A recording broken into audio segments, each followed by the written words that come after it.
Welcome back. It's time for more Tales from the Swamp. Today, we're going to be reading a book called Herbane's Bestiary, Hagravens. 5. Sun's Dawn. I have heard a tale most bizarre. A beautiful young woman cast out of town by the thrown stones of accusers for giving in to the dark arts. They say she fled into the Reach and never reappeared, and justly so, because they say the devilry of her magic had grown stronger with each new day. Shortly after, a witch of half woman and half bird had been sighted deep in the mountains, and as the sightings increased, the young women began to disappear. Ooh. This tale has brought me to the Reach, where this witch they call a Hagraven makes its home, with sword and shield at the ready, for I must see this creature, and I must slay it.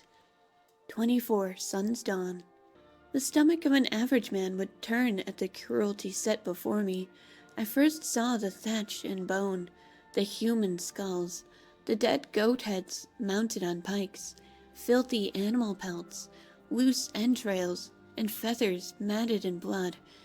I had heard that Forsworn revere and protect these Hagravens, and all around were their small, crude trinkets and altars to these witches, on which sat dull, empty soul gems. What vile creature would live where all things are dead?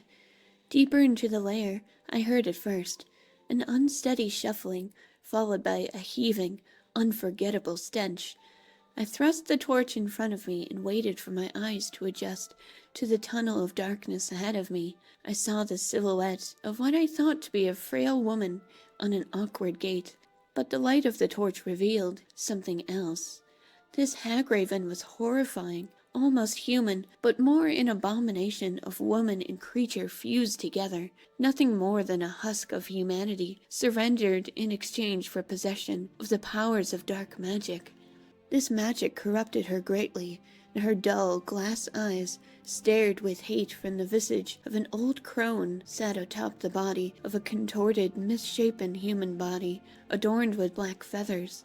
It bristled as it let out a piercing scream, and as a vivid red light began to form in the palm of its talons, it was all I could do to raise my shield in defense of magic most foul. Is that a bird joke? I fought through devilry that seemed to snatch life from me, and the thought that this thing was once a woman seemed to play on my nerves. Most men would have crumbled, but I do not bend. The Hagraven is a most repulsive creature, and deserving of its fate, and its claws that are my trophy will tell the story of Herbane's triumph. I have not but to continue my travels and my conquests, for I have yet to see what would make me tremble. Ooh. A battle well won. Isn't that right, Inigo?